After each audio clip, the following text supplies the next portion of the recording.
Hello, everyone. I'm Shane Vernier, and this is NFP Live. Good morning, good afternoon, good evening, wherever you may be in this fine world. We're going to see the jobs numbers for April. They're getting ready to drop here in about 10 minutes. I think that we're in for a blockbuster number. I don't necessarily know that we're going to hit expectations or beat expectations, but I do know that it's going to bring a ton of volatility to the market, and that is what we've seen throughout 2025. The trade wars of 2025, the tariffs, all of the things that have brought the market dynamic to where it is right now are sort of going to culminate in this jobs number. Now, you say, Shane, how big of a deal is the jobs number? And I'd say, well, most months it's probably the premier market driver in the world, but sometimes it's a lackluster affair and you don't get much action.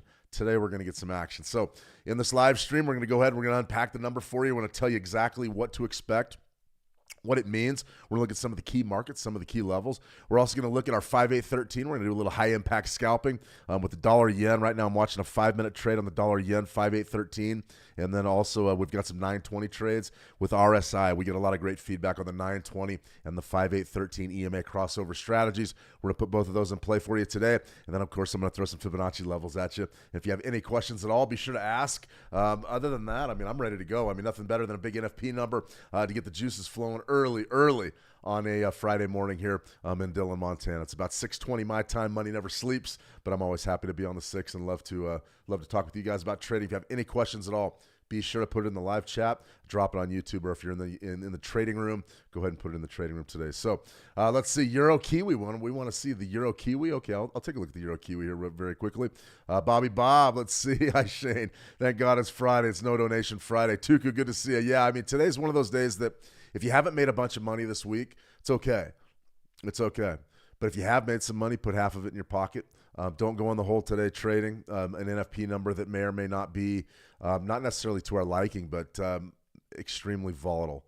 I don't want to see anybody get chopped up. And what happens on days like today is typically you have a great trade idea. You get in the markets. It goes against you. You get stopped out by a few pips, and then the market races in your direction. Unfortunately, I've heard a few folks have reached out to me via private chat in the How to Trade trading room this week and said, I got stopped out by 1 or 2 pips. Then the market reverses. Then it's absolutely difficult. So we got some folks in the room. Sniper, man. Good to see you, Sniper. Welcome. All right, guys, let's get on with the program here. Remember, if you want to trade any of these trade ideas or if you want to trade NFP next time around, be sure to contact Switch Markets. They'll get you up and running and ready to rock and roll with thousands of markets. You can get funded in 3 easy steps. It's relatively straightforward. If you're an international client, be sure to check out Switch. If you're here in the United States and you need a Forex out, we sort of recommend Owanda. Owanda's a pretty good outfit as well. So if you're in the United States and you need a futures broker or a Forex broker, How to Trade, swing by, send me a private message. I'll do my best to get you lined up and ready to go. Let me see, Gregory. Hey, man, I'm following from Ghana. God bless. Ghana. Wow. Well, thanks for tuning in, Gregory. It's got to be borderline evening time where you're at. So I'm bright and early. I just rolled out of bed about an hour and a half ago. I'm ready to go for NFP. Nathan Adams, US 30. Absolutely. We'll look at the US 30 here in just a second. So Euro Kiwi and the US 30. Okay. Remember, NFP is going to be your basic jobs numbers. That's all it is. Forget about the rest of the nuance. Forget about everything else. It's just a measurement of jobs. How many jobs are we creating here in the United States? A lot of jobs tells us that we're growing. Few jobs tells us we're contracting as an economy. That's key. Remember, the old saying is when the U.S. sneezes, the world catches a cold. Well, pretty much everybody in the world's watching this number right now, and they're trading it. And remember, when we talk NFP, it's all about relative analysis. Always remember that we're going to grade this number based on the projections and the previous release. That's absolutely imperative that we understand that.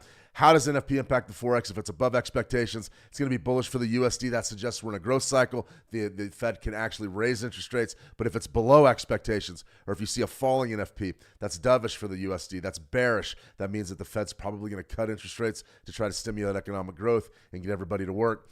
How does the NFP impact equities and commodities? Remember, it's exactly the opposite. If it's above expectations, it's going to be bearish. Stronger dollar means that things like gold and oil typically come down. And if it's below expectations, that means that risk assets, crude oil, gold, it's all off to the races. Now, U.S. non-farm payrolls, just ignored my headline there. Previously was 228. Today's 138. Unemployment rate's at 4.2%. That's what we're expecting. And nothing really too huge here. Remember, these historical moves are definitely things of the past. This was the COVID craziness. You could see that the COVID jobs number pretty much messed up the unemployment metric for a good 2 years. Nobody knew what the heck was going on. We still don't. But the financial crisis of 2008 to 2012, a lot of people believe that we're going into something very similar to that. I was there then.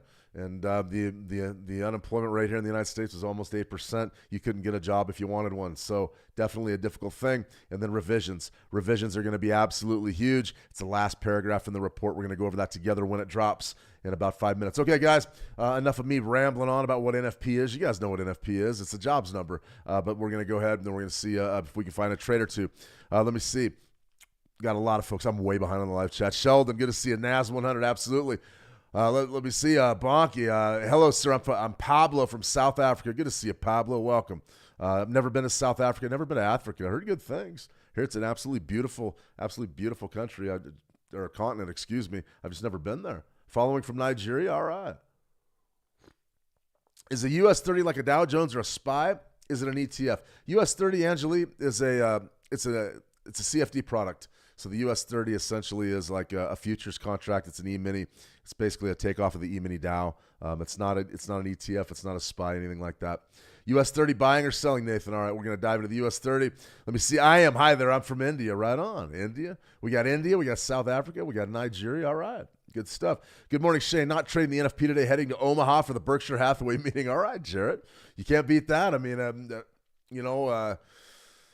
yeah, man, I wish I had about 50 shares of that. A little Berkshire, a little 50 or 100 block of Berkshire. That would make me smile a little more. I don't. Let me see. Buy or sell for gold. Okay, I'm going to go ahead and take a look at gold as well. Are we buying the NAS? Let me see. Jerusalem, good to see you. Hello there. Hello there to you. Okay, guys. Lita, always a pleasure, Lita. Okay, let's get on with the program here. We got about 4 minutes until the number drops, so let's look at some charts. Let's see if we can get a couple numbers out. This is a trade idea that I had out earlier this week, 112.50 in the Euro USD. Absolutely love it. It was a near miss. We had 60 buys. We came down right around 112.65. This is a pretty interesting level. I think it could come into play. We're about 80 pips off, so keep a close eye on that 112.50. In my view, that's going to be a bid for the Euro USD as soon as our number drops here in about 3 minutes. Gold. Is gold a buy or a sell right now? I don't recommend being either. I don't recommend holding longs or holding shorts. Right this minute, if I had my ruthers, you say, Shane, what are you going to do? I would buy it. I would be long gold going into this. But remember, deep pockets. It takes deep pockets to ride out something with the turbulence of an NFP number, and you definitely don't want to force it, especially if you're a retail trader. All of us are retail traders. That means that we have limited funds. However, we have a big advantage over the big guys. We don't have to trade today. I'm not planning on it. I'm going to let the dust settle. I want to see exactly what happens today. And then Monday, I'm coming in, I'm game planning, and I'm going hard Tuesday, Wednesday, Thursday. We'll be back here in the trading room for all the action. But right there, 62%. 3175-ish is a level that I really, really love. I think that if we get an opportunity to bid that in gold, you're going to be in a great spot. Now, what exactly does a weekly chart do for us there? Shows us the macro situation. Now, you'll notice the daily been very, very sort of, I won't say quiet because the daily ranges have been significant, but it was sort of really choppy right up here, right around 32.92, and then we got the big sell-off, and then you got sort of we bottomed out right around that 50% retracement. I'm still looking at 31.75-ish. I think we have a shot there. Again, that's about $75 down the queue. Probably not going to get it today, but maybe tomorrow. Do you want to be long or short right now? Well, gold's up about 0.63%. I would say that I would want to be holding longs if I was doing it, but be very, very careful. And when we take this right down to, say, a 1 minute chart, which is what we're going to be doing here in just a second when this number drops, you can see that we've got good action, but we're not really much of anywhere just yet. Not much of anywhere just yet. So we got Euro USD, dollar yen. We're definitely looking potentially. We're going to take our time frame way down here in a second, but you can see right now a little bit of bearish pressure on the dollar yen. We've got this 5-8-13 strategy we're looking at. It's going to be an interesting strategy. I think we're going to be in for some pretty good trading right there. So the dollar yen is definitely on my radar. US 30. The real question everybody wants to know, Shane, what do we do with the US 30? And I would say be very careful. Be very, very careful with it. You don't necessarily want to get in a situation where you're what I call pot committed. Now, you had a negative month, new month. We're up a little bit this month, about 0.5%. Anything can happen. So what I'm going to wait completely on this US 30. I think that it could be a big mistake to try to rush in and make something happen. But we are going to look at it, say, on a 1 minute chart and see exactly what this number does to price action. Let me see. I'm from, I have no idea how to pronounce that, Kalash. Good to see you. I am Always a pleasure. You didn't mention Uganda. Samuel, good for you. You're from Uganda? Let me see. Kalash, I'm from Dagestan, Russia. Welcome, everybody. I will mention Uganda. My fault, Samuel. I didn't mean to forget. Okay, here we go. The number's going to drop. We're going to go ahead and see exactly where we're at here with this US 30. This is a good market as any to watch as the market drops. Remember, as we get the big volatility, be very, very careful, at least for a minute. Okay, where are we at? What happened? Holy cow. Gap up in the US 30. Now we just have absolutely crazy price action. Look at this gold trade. Gold trade's exactly the same. Just absolutely huge participation. That's one of the reasons why I absolutely do not favor. I just do not favor trading that first minute, maybe 2 minutes after the employment report. That's absolutely huge. If somebody's got the number, yell it out in one of the live chats. Bobby Australian, good to see you. This is an interesting type of a thing right here. Got a big bearish move there. That's going to be sort of bullish for the U.S. dollar. Dollar goes up, things like gold go down. And right now we're coming off in a big, big way, and we've got to get ready for our macro levels. These are the trades that we want.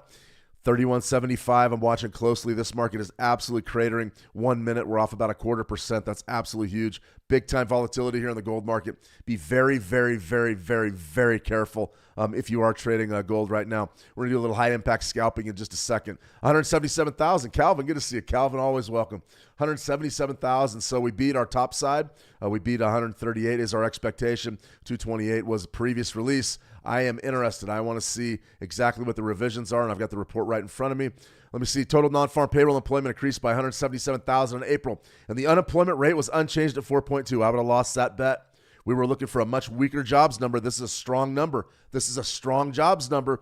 We were anticipating a big miss, a big time decline, and we just haven't seen it. And I'm going to go ahead and take a look at the revisions. I want to see the revisions. Remember, the devil's always in the detail in these reports. And the revisions, last paragraph of the report are huge. We're going to go over that in just a second. Mark B, 177,000. Okay, guys, right now we've got a full minute range that's just set up. Now we've got the retracement. This is indicative of what happens every single time on these numbers. You get the big sell-off, and now you've got the reversal. So what's happening?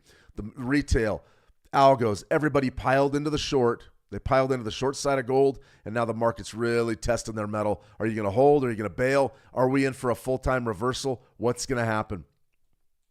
It's tough. Everybody that was holding longs, like we talked about before the number, hey, I want to be long, I want to be long, I want to be long. Well, that's fine. That washout right there destroyed the longs, destroyed retail longs. Now you're bouncing. It's really testing the shorts. What's the right side to be on, the long or the short? For today, I probably want to be short now. I have a long-term bias, top-side bias towards gold, but right now, this type of price action, you can go broke very easily. So with what I do, not necessarily the best thing to be doing Fibonacci's-wise, with these type of market structures, but something like that for the US 30, 41.42, probably a nice high impact scalp right down there, 38%. We're sort of betting that potentially you could get maybe a runner to the top side. I think this is highly risky. I fully believe that this could happen right here. That gap up. And a lot of that's the market makers manipulating the CFDs and how exactly the spreads work. But a lot of this right here, this void right here, always remember this about markets, guys. There's 3 rules. Gaps get filled, and gaps get filled. That goes back to Stadelmeyer in the 1980s. That goes back to price discovery, always seeking a level and area fair value. US 30 probably comes off. If you were scalping right from 38%, I would be concerned. You got a nice little bump there, but I don't think it's going to last. If I want to do it, if I was doing something right here in the US 30, it probably would be to the short side. So we can go right here. We can pull up our paper trader, pull it up and see what we got. Do we want to be long or short? Interesting. I would just send them short. Let's go ahead and sell the market and see what happens. Now, to take a trade like this, number one, you're gambling because you don't know what price is going to do. We went right down to 50%. The pressure is definitely down. But if you do make a trade like this, you're anticipating that we fill this gap in down here, and we do it relatively quickly. Now, the only thing that makes a trade is having 3 parts. You've got to have 3 parts to every trade. Number 1's got to be your entry. Number 2's got to be your stop loss. Number 3's got to be your profit target. Those are the 3 facets of any trade. And as long as you have those 3 things, I would never eat anybody's lunch and say, oh, that's a bad trade. Oh, you don't know what you're doing. I would never say that. I'd say, listen, if you have a target, okay, we've got a target, maybe down here, 78%, somewhere in there. Do I have a stop out point that's legitimate? It's got to be up here above this swing high. How's my market entry? What do you think about my entry point? It's not very good. It's not very good. This is a complete impulse trade. I probably should have been selling right up here. Once I saw that hammer would have put us in a much better position. We would have been selling from up here and stop ourselves out up here. But right now, we're trying to get that gap to fill. Most of the time, when you see a gap like this, especially if we're looking at a 1 minute time frame, you're going to fill it in. Now, the real question is this worth our time? It's tough, guys. Making trades like this work consistently is very, very difficult. I'll put it on just because I want to execute a trade, and we're going to go ahead and do it. Remember, these are demo dollars. It's a heck of a lot easier just to send them short on a demo than reach into your own pocket and spend your own money doing this. If you are, in fact, going to be trading today, you take a heck of a lot more care than I just did. But we can build a trade. The trade's there. Horizontal line, bang. There's your stop out point right above the swing high. Where's going to be my profit target? Right down in there. Is it worth it? Not really.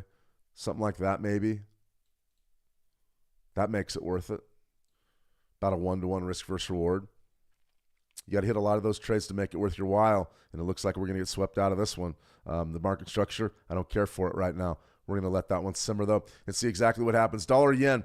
Now, right there, this is a good example of our 5-8-13 strategy in action. What you have right here is you've got your 5-minute bar. That's going to be your news bar, your NFP. Big-time rally right there. Okay, sort of a little hammer formation. Now, according to the 5-8-13 rules, very, very simple. The red one's the 5-1. That's our trigger EMA. That's what gets us into the market and out of the market. Bang, right there. What do you got? You've got a crossover. The 5 crosses over the 8 in price. The price bar closes above all 3 moving averages. So something like this is going to get you into the market. So what's the position? You long or short? You're long. Why? We're getting killed on that other trade. Why? 5 crossed over the 8. Price is above all 3 moving averages. Go ahead and buy the market. Buy the market. You probably wanted to do it right on the close. That's okay. Now remember, the big thing you got to remember with a crossover strategy like a 5-8-13, especially if you're a scalper, is your stop loss location is going to be everything. Absolutely everything. What do you want to do? Right beneath that swing low before the NFP report? That could be your anchor. Now listen, high risk trade. The trades that we've just taken today are high risk. There's nothing easy about any of this. The reason why is because we got that big flood of participation. The markets went absolutely crazy, and now price is trying to find an area of fair value. All we really have to go on here on a 5-minute chart, US dollar yen, is what? We've got a technical indicator that told us to go long. So in order for this trade to really work, our stop loss is down there about 144.39, not very far away. You're going to have to get at least a 1-to-1. I would have my profit target up here, maybe being a pure day trade and seeing if I can get a rally maybe up about 60 pips or so. But right now, this is indicative of NFP trading. We're seeing just chop city. You can see our US 30 is going to stop us out. Very difficult to make trades like this and make it work for you long term. And then right here, this one's going against us as well. Do you guys get a common theme of what we're doing? If you're trading right now in these volatile environments and you're not playing off of maybe a macro level, like we outlined before the number dropped, you're going to run into trouble. Almost guaranteed you're going to run into trouble. The reason why is the market's very, very choppy. Like I said, I'm not putting real money at play right now. No way. I want to wait. I want to wait for that U.S. Open. I want to wait for everything to settle down, and then potentially we can get in there and maybe make a play or two and make a little bit of money. That's what it's all about, guys, is being patient. This trade right here, this could be a pure day trade, but once again, you're going to have to get a 1-to-2, 1-to-3 to make this US dollar yen 5-8-13 worth it. Maybe this was where we break for the day, or maybe we get chopped out. Very, very difficult to say. US 30, we're out of that. We're definitely out of that. You got to go ahead and flatten that. 1 minute chart doesn't get much riskier than that. Got stopped out. Could the market reverse in our favor? Of course it could. I'm not going to wait around to find out, though. Incredibly difficult trading. That's for sure. Let me see, Eli, wise words from a wise man. I don't know that I've ever been called wise. I will tell you this, very, very dangerous right now. Gold is a mess now on the 1 minute chart. Absolutely, Calvin. If you take a look at this is a good one. I was watching a young lady trade the other day on YouTube. There's a lot of folks that are in there trading, and she was trading futures. She called that a barcode. That type of chart sort of looks like a barcode, that you see on your, anything you buy has got a little identification, a barcode. That right there is a very, very ugly chart. You're trying to get a breakout, but, do you break to the bull? Do you break to the bear?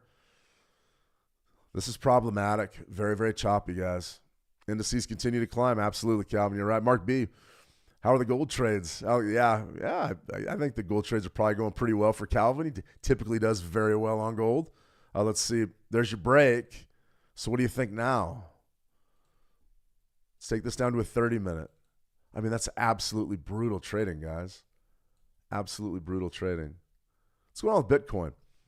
Take a look at Bitcoin here. Daily chart. Bitcoin's going towards 100,000.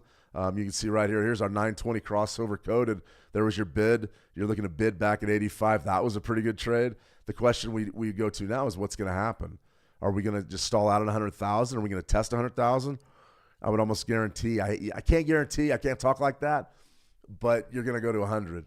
You're going to go to 100. More than likely 96.9. You're going to print 100 probably this weekend, I would say. But that's a 4 or 5% gain. Do you buy 96s? Absolutely. Very, very difficult to say. Very difficult to say. All right, let's take this down to a real short time frame. Take a look at NQ. I got a lot of people online were getting after me the other day because I was scalping a 15-second chart on the NASDAQ, the E-mini NASDAQ, using this 920. And you can see right here, there's your initial break, pullback, break. Now you're just waiting on a crossover, essentially. Do we believe that the indices are going to come back down? More than likely. I don't see them really holding this ground, not with that jobs report. I don't see that happening. But for right now, ultra short time frames, it's risky. It's very, very risky. In any case, this is going to be our 920 crossover. For those of you that don't know what I'm talking about, we're waiting for the 9 to cross under the 20. It's going to give us a nice purple bar, and we got the trading panel again. It's funny because you get disconnected on these things, and all right, right there's going to be your short. So your short trade right there is going to be interesting. We go in and sell one and see what happens. Market bounces against you. Where would my stop loss be if I'm executing a 920? Where would it be? Right there. Right above the previous swing high. Doesn't look good. We're getting thrashed. Like I said, this is incredibly risky trading, guys. A lot of times you'll have the best market calls in the world, and just the price action itself is just not going to lend itself to you making any money. Look at this dollar yen. Chop City. It's going to stop us out there again. Bam, flatten it out. 2 losers in a row. Doesn't happen often. It has. Why? Why have we lost so far? Because we took a stupid trade here trying to figure that we were going to fill in on this US 30, and then our crossover trade just hasn't developed. Now what do you want to do? Do you want to go short here? 2 minutes and 36 seconds, you're going to get that crossover to go short. Can anyone else see what's happening? The markets don't have a direction. You're getting chopped. This happens almost every time on these news reports. You get chopped. That right there killed the longs. The reversal killed the short-term longs. This initial spike off the NFP killed everybody that was short. That's why these things are so hard to trade. They're so hard to trade. If you guys wanted to do me a favor, you'd wait a half hour before you started trading. You'd wait until the U.S. Open in about 45 minutes, let everything simmer down, calm down, and then we're going to have some nice ranges to work with. This is challenging, guys. Challenging. Indices are flattening out. Here's our NQ. Clearly, we're going to get chopped up again, it looks like. Absolutely nothing happening here. If you wanted to keep your stop loss there, you could. If you wanted to be hyper aggressive, you could tighten it right up there to that swing high. The idea being you want the market to go right now. I'm not real big on it. I'm not real big on moving my stops. I would just, probably leave it right there and really look for this to sort of be the end of the retracement and to make another leg down. But hey, listen, this trade's been negative since we took it. I can tell you from experience, trading when you're at your best is easy. You just reach into the market and you take the money. It's easy. And when you start seeing losers stack up like we've had today, it means something's really wrong with the market. It means that it's not right. Something's not right. Now, each one of you have got to develop that intuition in your own mind. You've got to sit there and you got to go, something ain't right. Nothing I'm doing's working. My crossovers aren't working. My market profile stuff's not working. Get out. Come back Monday. Come back Tuesday. That's what I'm going to do. Is this trade dead? Yeah, we're going to lose it. We've already lost 2. You're going to lose that trade, almost guaranteed. Why? Because the markets have no direction. If you don't take anything else away from this live stream, the markets, when they don't have a direction, you're going to get hurt. And the biggest part of being a trader is knowing what to trade and when to trade. Right now, I highly recommend getting away from all of it. Put it down. If you're in Dillon, Montana, or if you're in the Mountain Time Zone, go to sleep for a few hours. Come back later. See if you can get a late day trade after everything settles down and you have an opportunity to trade with a little bit of confidence. This right here, we're going to get stopped again. That's going to be 3 losers in a row. Maybe not. Maybe it comes back our way. Who knows? Tough to make money right now. All right, we did have some requests, though, before I go over the revisions here. We had somebody that wanted to see the Euro Kiwi, I do believe. Let's go ahead and look at the Euro Kiwi. Okay, absolutely falling out of bed. This is interesting because what you have is you've got a pair here that doesn't deal with the dollar yet. You've got a big time move, and the reason why is because right now the Forex is going absolutely crazy. So what we're looking at doing right now is stepping back. Always, the first thing that you would like to do, pretty much that I do, almost religiously, is to always step back from 10,000 feet and say, okay, is there a big time level that I can hang my hat on? Okay, if I'm trading the Euro Kiwi, I'm definitely looking at 62%, right around that 188 and 3/4 handle, 189 maybe, 180, 189, somewhere in there. Could be pretty good. 188.75s, probably playing those to the long if in fact that does come into play. That's what I would say. Definitely the breakout. The question is this a trend or was this just sort of a flash breakout and a little bit of a reversion? Hard to say, really hard to say. I think there's an opportunity there potentially to grab a bid, but we're not necessarily certain. We're not necessarily certain just yet. 3-week losing streak. There was the big action. You can see that doji. It's funny when the volumes spike. A lot of times you see the doji really coincide with heavy volumes. And when you do see that, just have that go off in your head and say, okay, what does a doji mean? That's a candlestick formation. Looks like a plus sign, an addition sign. What that tells us is the market has no direction. The buyers and the sellers have fought to a stalemate. Price is sort of not really doing much of anything. Right now we're selling off and we're coming back down. We've got an interesting level right there. That's the one that I would be keying on. And as far as your weekly, you also have a 13-period moving average, a 13-week EMA right there at 189.33. You've got something right in there between 189.33 and 188.82. That would be a big-time support zone for me. So if, in fact, you're interested, that's probably going to be your bidding area. Of course, if that level doesn't hold, you got to get out. All right, let's go back and take a look. What's our NASDAQ doing? What's our NASDAQ trade? Of course, we're getting stopped out. Go ahead and flatten it. Now, this is a good illustration. 3 losers in a row. We're trading all sorts of different strategies. What would be the number one thing you would do right now? Real money in your mind's eye if you're a trader. What are you thinking right now?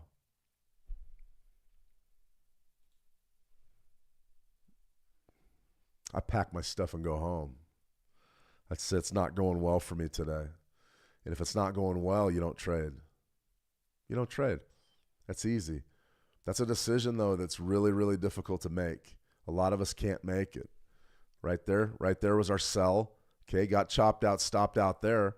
But look, you also had a buy show up right there. So we're just the wrong way. We're the wrong way here. We missed this trade, which was where the money was. Why would the indices be moving right now? Your jobs number came in better than expected. The indices should be heading down, yet they're heading up. Get out. Stay. I can't tell you guys what to do as traders. And they want us to always tell you guys to trade. I can't say that in good faith to anybody today. I can't remember the last time, like in my own trading with the Fibonacci's and the market profile and my range numbers, I can't remember the last time I lost 3 trades in a row. We're talking years. So be very, very careful with what you do. Some games you can't win. The only thing that we've got going for us is we're smart enough to cut these losers off. Cut them off. Don't lose all your money in one place. This right here, this Japanese yen, that's a brutal chart. Look at this 30-minute bar. Good luck with that. Know when to hold them, know when to fold them. Last thing you want to do is lose all your money on a day like today. Save it for next week. If you sit there all week next week, almost guarantee you're going to roll into Friday feeling pretty good about yourself. If you lose all your money today, you can't trade next week. Tough lessons. The market of a trader is not necessarily what you do when you're winning. Anybody can go buy cars and go on vacations and buy everybody dinner and give lavish gifts when the money's rolling in. It's what do you do when times get tough? What do you do when you just lost 3 trades on 3 different approaches on 3 different markets? It means that things aren't going well. To have the discipline to not trade and stop will be something that'll keep you in the game for a long time. Because remember, there's an old saying in American football, you can't win the game in the first quarter, but you can damn sure lose it. You don't blow your trading account out in one day. You don't blow it out on one trade. If you find yourself thinking, oh, I'm just going to throw it all down and see what happens, you've already lost. You might as well just take your money and light it on fire because it's already gone. With that mindset, you're going to lose eventually. However, show up to the market ready to go, rested and ready to go. You've got your account. You've got what I call ammunition. You've got plenty of your powder's dry. You're ready to go. Then you have a chance. Remember, profitability is just a function of time and money. Preserve your capital. Put the time in. You're going to be just fine. What you do is you don't go on tilt and you don't blow your whole account out. You can't do it. Let me see. See, Bobby Bob. According to today's NFP, is the dollar strong or weak? Well, we're going to look at the actual report here in a second. We're going to make a few judgment calls. The dollar right now is back beneath. Let's go ahead and take a look at the DXY. Let's go right here. Dollar index. You can see we're trading right around 2023's low. Got to go way back for that. Excuse me. Sort of a zone that it got a lot of traders involved, I can tell you that. And we've been here right around this zone for, 3 weeks now, 4 weeks. It's not an accident. There's definitely bidders there. We believe that, maybe 100 is long-term support. Excuse me. But the trend's definitely down. What does today's jobs number do to the dollar? I don't think it's going to do much. It's not going to have an impact either way. It was a stronger than expected figure, and we're going to go through the numbers right now. Theoretically, that's going to be hawkish for the dollar, meaning maybe the Fed doesn't cut interest rates as soon as we think they are. But I just don't believe that this jobs report's going to have a whole lot of bearing on the dollar in any sort of meaningful way ahead of, I believe, next week's Fed meeting. So I don't – this is what I would call probably a throwaway number. I don't think that this jobs number is going to dictate much. We were really looking for a big miss to the downside. Most of us thought that you're going to see an incredibly negative number. Didn't really see it. Saw sort of a strong number. We'll go over it in just a second. If I'm looking at the dollar, though, I'm definitely aware of what the trend's doing. Right there, Trump took office 20th of January. The dollar has been the biggest casualty. There's no question about it. So right there, you're sort of rotating around a little bit. Now you're looking to bounce. This is just really – I'm not an Elliott wave expert. I know we have one in the room. But look at that. You go right up to 38%, right around 149 there, and you're still coming down. It's bearish. It's definitely a bearish look. The technicals are bearish. I think once 2023's low's gone, you're probably going to trade down there, 92, something like that, 93. Good question, though. All right, let me see. Mark B. Let me see. Eli, I'm short on the Great Britain pound Australian dollar. Right on. 3 losses, call it a day. 100%, Calvin. No, that's what you do. Run away. Absolutely, Kevin. Hey, listen, I love to trade, and I'm more than happy to sit around and try to pick trades. But I'll tell you what, one of the things that I was taught right away, just a quick psychological lesson, then we're going to go over these numbers. But my mentor was my uncle, Gary Vernier. He brought me in, and he was a big shot on Wall Street. He was a big shot for Shell Oil, and he traded. He was an upstairs trader, actually, for some big firms. He made the transition, from the pits. When all the pits, the open outcry went away, everybody went to the screen, the screen like you have in front of you, like you're watching the charts and everything. Pretty much everybody lost. All the pit traders, all the old pit traders, they had an incredible skill set. They were like poker players. They could read the pits. They could read the angst. They could feel it. And I had the opportunity to really trade alongside of a pit trader that was a millionaire, that made millions of dollars in the market. And he was sort of really struggling on the screen. And he would talk about the pits. He said you could feel it. And what that was, those are just people skills, being able to read people, understanding when there was a buzz in the pit, this price is probably going to go up. And they just and then it was just about managing risk and throwing the money down and just showing up at the end of the day and taking the money out. The screens are much, much different. Much, much different. So to bring you back full circle, what I learned about risk management was from my uncle directly. He said, listen, this game's entirely about money management. You can make an absolute fortune in the markets, but you can also lose all your money very quickly. And if you lose all your money, you can't trade. So the idea was to always preserve your capital, number one. And then number two, he said something to me that was interesting. And this is a guy that had been in the markets for 30 years at that point, 30-something years, really to the beginning of the crude oil pits. And he told me, he said, listen, you know, when I show up in the morning, if I lose right away, I'm pretty much done. So he would show up and he'd place a trade. He goes, when I lose, if my first trade's a loss, I'm pretty much done. From his experience, it got worse. It got worse. And what I'm telling you is, yeah, today we took a bunch of trades because I wanted to execute some trades and show you exactly what it is to trade something like this.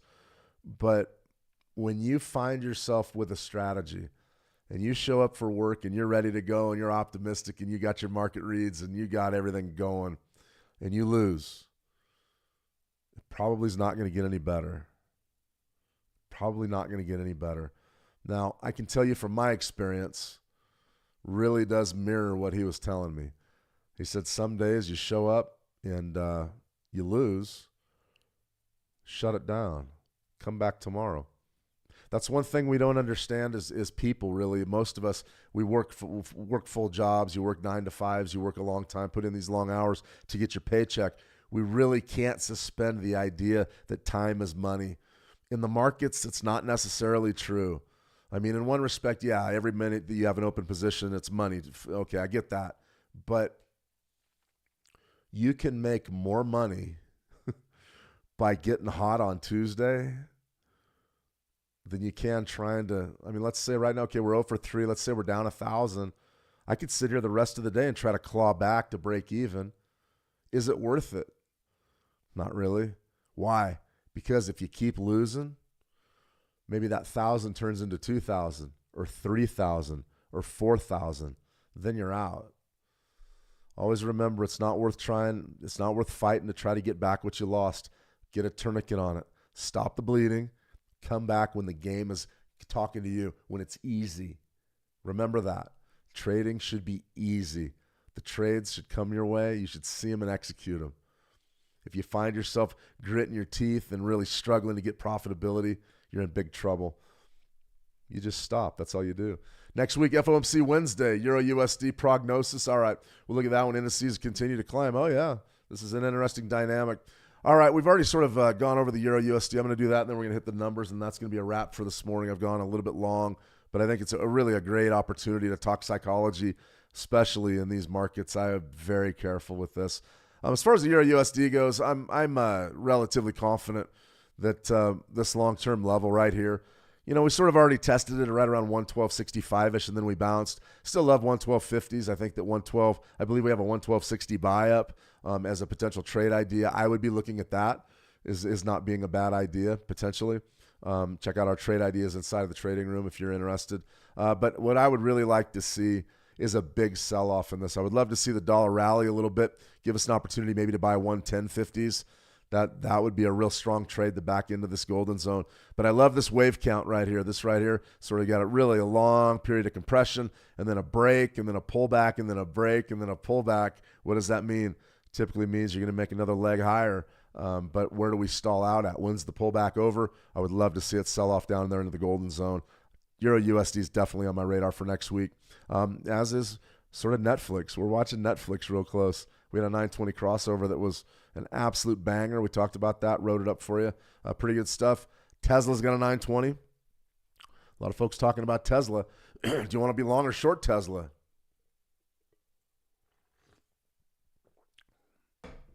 Probably take a shot to the long.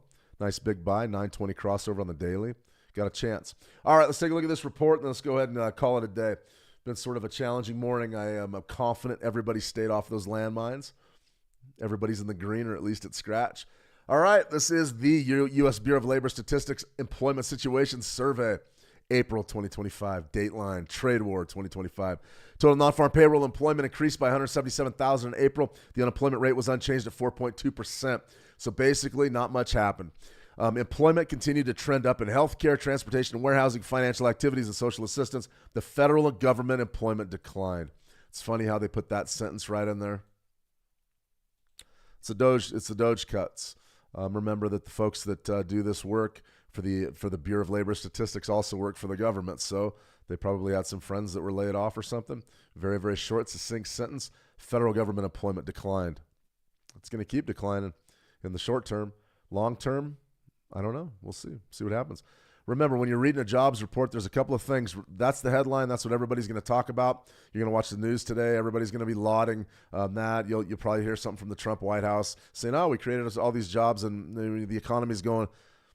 You need to go to the last paragraph. Absolutely imperative that you understand what the last paragraph is. This is where they revise the past numbers. This is indicative and can tell you a lot about where we're at numbers-wise.